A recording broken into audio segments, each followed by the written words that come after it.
السلام علیکم ورحمۃ اللہ وبرکاتہ۔ الحمد للہ رب العالمین والصلاة والسلام علی رسولہ الکریم وعلی آلہ وصحبہ اجمعین، اما بعد۔ اعوذ باللہ من الشیطان الرجیم، بسم اللہ الرحمن الرحیم۔ یقولون ائنا لمردودون فی الحافرہ اذا كنا عظاما نخرہ قالوا تلک اذا کرۃ خاسرہ فإنما هي زجرة واحدة۔ محترم بزرگوں اور نوجوان بھائیوں، آج آپ کے سامنے میں نے مکمل 4 آیتوں کی تلاوت کی، جس میں سے 3 آیتوں میں اللہ تعالیٰ نے یہ بات بیان کی کہ کفار مکہ، مشرکین مکہ جو مختلف قسم کی غلطیوں میں، مختلف قسم کے گناہوں کا ارتکاب کرتے تھے، ان کا ایک عقیدہ یہ تھا کہ وہ لوگ بعث بعد الموت کا انکار کرتے تھے، یعنی مرنے کے بعد دوبارہ اٹھایا جانے کا وہ لوگ انکار کرتے تھے، اور اللہ کے نبی صلی اللہ علیہ وسلم سے اس تعلق سے مذاق کی گفتگو کرتے تھے کہ دوبارہ مرنے کے بعد اللہ تعالیٰ کیسے اٹھائے گا، جبکہ ہمارا جسم سڑ کر جائے گا، ہڈیاں پوری ریزہ ریزہ ہو جائیں گی، آخر اللہ تعالیٰ کیسے اٹھائے گا۔ یہ اللہ کے نبی سے وہ لوگ مذاق کرتے تھے کہ بعض بعد الموت کچھ بھی نہیں ہے، یہ محمد صلی اللہ علیہ وسلم کیا ہے، جھوٹ بول رہا ہے، یہ سب کچھ نہیں ہے۔ ارے آخر اللہ تعالیٰ کیسے پیدا کرے گا؟ ہم تو ایک بار پیدا ہو گئے، اب جب جسم سڑ گل گیا، ہڈیاں پوری گل گئی، اب اللہ تعالیٰ کیسے پیدا کرے گا؟ اللہ رب العالمین نے عقیدہ بعث بعد الموت، جس کا انکار مشرکین مکہ کیا کرتے تھے، اللہ تعالیٰ نے ان 3 آیتوں میں اس کی وضاحت کرتے ہوئے فرماتے ہیں یقولون ائنا لمردودون فی الحافرہ۔ اے نبی، یہ کفار مکہ آپ سے پوچھتے ہیں کہ کیا ہم پھر سے پہلی والی حالت پر لوٹائے جائیں گے؟ اذا كنا عظاما نخرہ، کیا اس وقت ہم لوٹائے جائیں گے جبکہ ہماری ہڈیاں پوری بوسیدہ ہو جائیں گی؟ قالوا تلک اذا کرۃ خاسرہ، کفار مکہ یہ کہا کرتے تھے اگر ایسا ہے، دوبارہ لوٹائے جانے کا اگر ایسا مسئلہ اگر واقعی معنی میں ہے تو پھر یہ ہمارے لیے نقصان دہ ہوگا۔ یہ کفار مکہ کا ایک اعتراف تھا، یہ کفار مکہ کی ایک حد درمی تھی۔ وہ لوگ کہا کرتے تھے اگر دوبارہ اٹھایا جائے گا تو پھر ہمارا نقصان ہوگا۔ کیوں؟ اس لیے کہ ہم لوگ یہاں پر کچھ ایسے کام کر لیتے ہیں، ہم اس بات سے کرتے ہیں، اس وجہ سے کرتے ہیں کہ اللہ ہم کو دوبارہ نہیں اٹھائے گا۔ اگر ایسا واقعی معنی میں اگر ہے تو پھر ہمارے لیے نقصان دہ ہے یہ چیز۔ کیوں؟ اللہ تعالیٰ کے پاس وہاں پہ حساب کتاب دینا ہوگا۔ چلیے اس بات کو جان لیں۔ یہاں پر تو قرآن مجید کی آیتوں میں اللہ تعالیٰ نے تقریباً 27 یا 28 آیتوں میں اللہ تعالیٰ نے اس کا ذکر کیا ہے۔ قرآن مجید کے بے شمار مقامات پر اللہ تعالیٰ نے تقریباً 27 آیتوں میں اللہ تعالیٰ نے بعث بعد الموت کے عقیدے کے طور پر اللہ نے بے شمار آیتیں قرآن مجید میں نازل کی ہیں۔ لیکن اس بات کو جان لیں، اللہ کے نبی صلی اللہ علیہ وسلم نے بھی سنن ترمذی کی جو روایت ہے، آپ صلی اللہ علیہ وسلم نے اس میں اس کی وضاحت کرتے ہوئے فرماتے ہیں کہ عقیدہ بعث بعد الموت یہ حقیقت میں ہے۔ آپ اگر حدیثوں کے پورے اگر مجموعے کو اگر آپ کھنگالیں گے تو آپ کو یہ ترمذی کی جو روایت میں آپ کے سامنے پیش کر رہا ہوں، یہ ایک دلیل آپ کو مل سکتی ہے حدیث کے ذریعے سے کہ بعث بعد الموت پر ایمان رکھنا ضروری ہے۔ پوری حدیث کو آپ چھان لیں، اللہ کے نبی صلی اللہ علیہ وسلم کی حدیث کا جو مجموعہ ہے، اگر آپ اس کو چھان لیں تو آپ کو یہ صرف یہ ایک ہی حدیث ملے گی جس میں اللہ کے نبی صلی اللہ علیہ وسلم نے اس عقیدے کو واضح طور پر بیان کیا۔ راوی حدیث اللہ کے نبی کے داماد جو ہیں حضرت علی رضی اللہ تعالیٰ عنہ، آپ اس حدیث کے راوی ہیں، اور یہ حدیث کہاں ملے گی آپ کو؟ سنن ترمذی کو آپ اٹھائیں تو وہاں پر یہ حدیث ملے گی۔ وعن علی رضی اللہ تعالیٰ عنہ قال قال رسول اللہ صلی اللہ علیہ وسلم لا يؤمن عبد، یہ حدیث کا لفظ دیکھیے، ایک ایک لفظ آپ غور کیجئے۔ حضرت علی فرماتے ہیں اللہ کے رسول نے فرمایا لا يؤمن عبد، کوئی بندہ مجھ پر اس وقت تک ایمان نہیں لا سکتا ہے، یعنی جس طریقے سے اللہ پر ایمان رکھنا ایک آدمی کے ضروری ہے، اسی طریقے سے رسول پر بھی ہمارا ایمان ہونا ہے۔ تو اللہ کے نبی نے فرمایا لا یؤمن عبد، کوئی آدمی اس وقت تک مجھ پر ایمان نہیں رکھ سکتا ہے، حتی یؤمن باربع، یہاں تک کہ 4 چیزوں پر اس کا ایمان نہ ہو۔ معلوم کیا ہوا اس حدیث سے؟ جو آدمی 4 چیزوں پر ایمان رکھتا ہے حقیقت میں وہی آدمی اللہ کے نبی پر ایمان رکھتا ہے۔ ورنہ محبت کے دعوے اگر آپ کریں گے، ہر سال محبت کے نام پر کچھ اور یہ وہ کر لیں گے، تو یہ محبت اللہ کے نبی صلی اللہ علیہ وسلم پر ایمان رکھنے کا نام نہیں ہے، بلکہ نبی پر ایمان کا مطلب یہ ہے کہ ان 4 چیزوں کو آپ اختیار کر لو، آپ کی نبی سے محبت بھی سچی ہے اور آپ نبی پر سچے طور پر بھی ایمان لا چکے ہیں۔ پہلی چیز اللہ کے نبی نے فرمایا یشہد ان لا الہ الا اللہ وان محمد رسول اللہ، آدمی اس بات کی گواہی دے کہ اللہ تعالیٰ کے سوا کوئی معبود حقیقی نہیں اور محمد صلی اللہ علیہ وسلم اللہ کے رسول ہیں، بعثنی بالحق، اور آدمی اس بات پر بھی ایمان رکھے کہ اللہ تعالیٰ نے محمد صلی اللہ علیہ وسلم کو حق دے کر بھیجا۔ حق سے مراد قرآن مجید کی آیتیں اور حق سے مراد احادیث رسول، بعثنی بالحق، اللہ تعالیٰ نے مجھے حق دے کر بھیجا، یہ پہلی چیز۔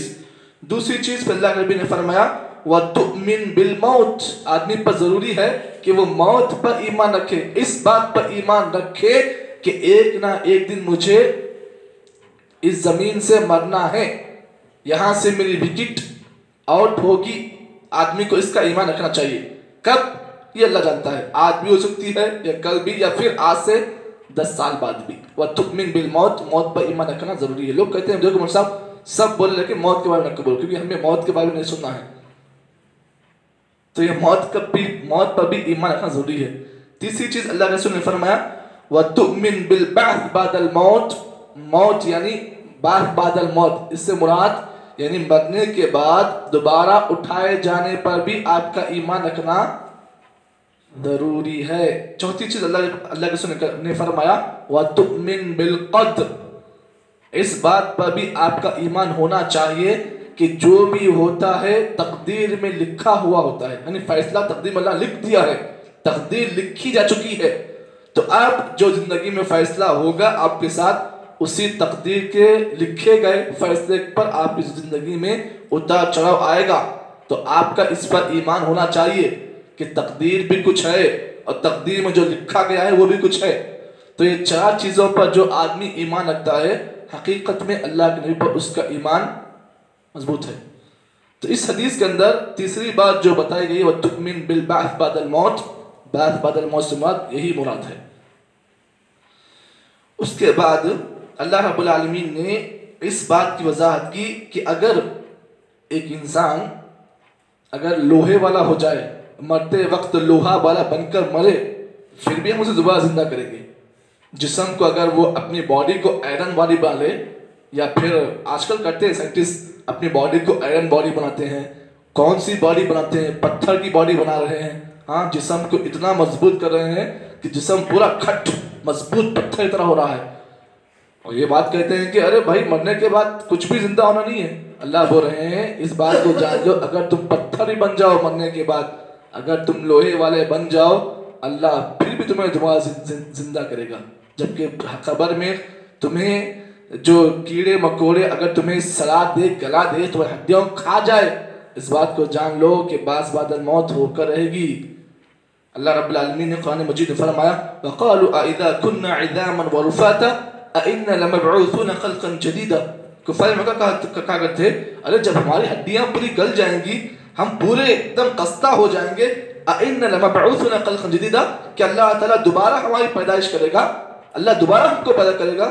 اللہ نے کہا اے نبی آپ ان کفار مکہ سے کہو قُلْ كُونُوا حِجَارَةً أَوْ حَدِيدًا، اے کفار مکہ اگر تم لوگ پتھر کے بن جاؤ، اگر تم لوگ لوہے کے بن جاؤ، او خلقا مما یکبر فی صدورکم، یا تم اپنے آپ کو اتنا مضبوط کر لو کہ تم اپنے آپ میں فخر کرو کہ میری باڈی ایسی ہے، اپنے آپ کو تم یہ کہو کہ میں بڑا سپر مین ہوں، میں بڑا آئرن مین ہوں، میں بڑا شکتی مان ہوں، میں یہ ہوں، او خلقا مما یکبر فی صدورکم فسیقولون من یعیدنا، تم کہو گے کہ یہ ہمیں دوبارہ کس نے پیدا کیا؟ تم اپنے آپ کو دیکھ کر کہو گے من یعیدنا، ہمیں کون دوبارہ پیدا کیا؟ قل الذی فطرکم اول مرہ، نبی آپ کہو کہ جس اللہ نے تمہیں پہلی مرتبہ پیدا کیا، کیا وہ اس بات پر قادر نہیں کہ تمہیں دوبارہ پیدا کرے؟ وَهُوَ أَحْوَنُ عَلَيْهِ، یہ اللہ پر اور بھی آسان ہے کہ ایک مرتبہ کسی انسان کو پہلی بار پیدا کرنا اتنا مشکل ہے، لیکن دوسری مرتبہ پیدا کرنا اتنا آسان ہے اللہ کے لیے۔ تو معلوم یہ ہوا قرآن مجید کی اس آیت سے کہ اگر کوئی انسان اپنے آپ کو کتنا مضبوط کیوں نہ بنا لے، لیکن اللہ تعالیٰ اس کے پھر دوبارہ پیدا کرے گا اگر وہ اپنے آپ کو کتنا بڑا سے بڑا پہلوان کیوں نہ سمجھے۔ یہاں پر کفار مکہ یہ بھی کہا کرتے ہیں اللہ رسول چلو مان لیں ہم تو مر جائیں گے دوبارہ زندہ ہوں گے، ہم سے پہلے ہمارے باپ دادا جو مر چکے آج سے کئی سال پہلے، جن کی خبروں کو بھی ہمیں جانتے نہیں ہم لوگ، جن کی خبر کہاں گھسی ہوئی ہے ہم اس کو نہیں جانتے، تو کیا اللہ تعالیٰ ان کو کیسے پیدا کرے گا؟ مثال طور پر آج سے کئی سال پہلے کسی کا انتقال ہوا، 1000 سال پہلے، 2000 سال پہلے، ہمیں نہیں معلوم کہ ان کی خبر کہاں ہے، تو کیا اللہ تعالیٰ ان کو کیسے پیدا کرے گا؟ اللہ کے رسول صلی اللہ علیہ وسلم نے اس کا بھی جواب دیتے ہوئے اللہ نے قرآن مجید میں فرمایا وَقَانُوا يَقُولُونَ أَإِذَا مِتْنَا وَكُنَّا تُرَابًا وَإِذَا وَنْعَيْنَا لَمَبْعُوثُونَ أَوَآبَاؤُنَا الْأَوَّلُونَ، کہ اللہ تعالیٰ ہمارے پہلوں کے جو باپ دادا ہے کہ اللہ ان کو زندہ کرے گا؟ آپ نے کہا قُلْ إِنَّ الْأَوَّلِينَ وَالْآخِرِينَ لَمَجْمُوعُونَ إِلَى مِيقَاتِ يَوْمٍ مَعْلُومٍ۔ اللہ نے سورہ واقعہ کی آیت میں کہا اے نبی آپ کہہ دو کہ تمہارے باپ دادا جو مر چکے ہیں تم بھی لَمَجْمُوعُونَ إِلَى مِيقَاتِ يَوْمٍ مَعْلُومٍ، ایک مقررہ وقت میں اللہ تم تمام کو ایک ہی جگہ اللہ تعالیٰ جمع کرے گا۔ کون سی جگہ؟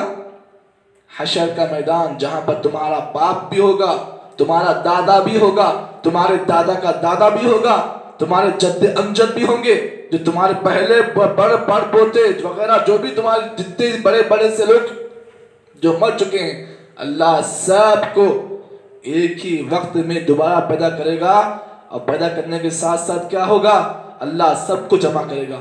اس بات کو بھی جان لے، اللہ کے نبی صلی اللہ علیہ وسلم نے صحیح مسلم کی روایت میں فرمایا کہ جب انسان اپنی قبر میں گل جائے گا، سڑ جائے گا، ہڈیاں پوری خستہ حال ہو جائیں گی، اللہ کے نبی صلی اللہ علیہ وسلم نے فرمایا ہم کیا کریں گے؟ اس کی جو ریڑھ کی ہڈی کا جو نچلا حصہ ہے بس اس سے ہم انسان کو پھر سے چلنے کی طاقت دیں گے۔ ریڑھ کی ہڈی جو ہے نا، یہ سب جسم کھا جائے گا، پورا جسم، یہ جو آپ کے پیر کی ہڈی ہے یا آپ کی ہاتھ کی ہڈی ہے، یہ سب سڑ گل جائیں گے ہڈیاں، یہ گوشت جو آپ کا ہے تقریباً 3 یا 4 مہینے کے عرصے میں یہ آپ کا گوشت بھی کیا ہے پورا ختم ہو جائے گا۔ اب کیا بچے گا؟ جو ہڈیاں بچیں گی، ہڈیوں میں سے جو آپ کی جو ریڑھ کی ہڈی کا جو نچلا حصہ ہے یہ اللہ تعالیٰ زندہ رکھے گا، اسے کوئی مٹی، اسے کوئی کیڑا نہیں کھا سکے گا۔ اب اللہ تعالیٰ دوبارہ جب آپ کو پیدا کرے گا تو آپ اسی کے بل پر کھڑے ہوگے اور اللہ تعالیٰ کے پاس اسی کے بل پر آپ جمع ہو جاؤ گے۔ تو یہ حدیث اللہ کے نبی صلی اللہ علیہ وسلم نے صحیح مسلم میں روایت کی۔ ان تمام باتوں کا خلاصہ یہ ہے کہ مرنے کے بعد دوبارہ زندہ اٹھائے جانے پر میرا اور آپ کا ایمان ہونا چاہیے۔ جس طریقے سے ہم اور آپ اللہ پر، آخرت کے دن پر ایمان رکھتے ہیں، اسی طریقے سے بعد الموت پر بھی ایمان رکھنا یہ ایک ہر مسلمان کی ضروری چیز ہے، کیونکہ عقیدے کا مسئلہ ہے۔ اگر کوئی آدمی اس کا انکار کرتا ہے تو پھر اس آدمی کے اندر ایمان کی کمی پائی جاتی ہے۔ تو مجھ کو اور آپ کو چاہیے، یہ بعد الموت کا کفار مکہ انکار کرتے تھے، تو ہمیں اور آپ کو چاہیے جب قرآن مجید کی بے شمار آیتیں اس سلسلے میں ہیں تو ہمارا ایمان بھی اس پر مضبوط ہونا چاہیے۔ یہ کچھ باتیں تھیں جو آج کے درس کی روشنی میں آپ کے سامنے پیش کی ہیں، آگے انشاءاللہ اور گفتگو ہوگی۔ اللہ سے دعا ہے کہ اللہ تعالی ہم تمام کو صحیح معنی میں عمل کی توفیق عطا کرے۔ سبحان اللہ بحمدہ، سبحانک اللہم بحمدک، اشہد ان لا الہ الا انت، نستغفرک و نتوب الیک۔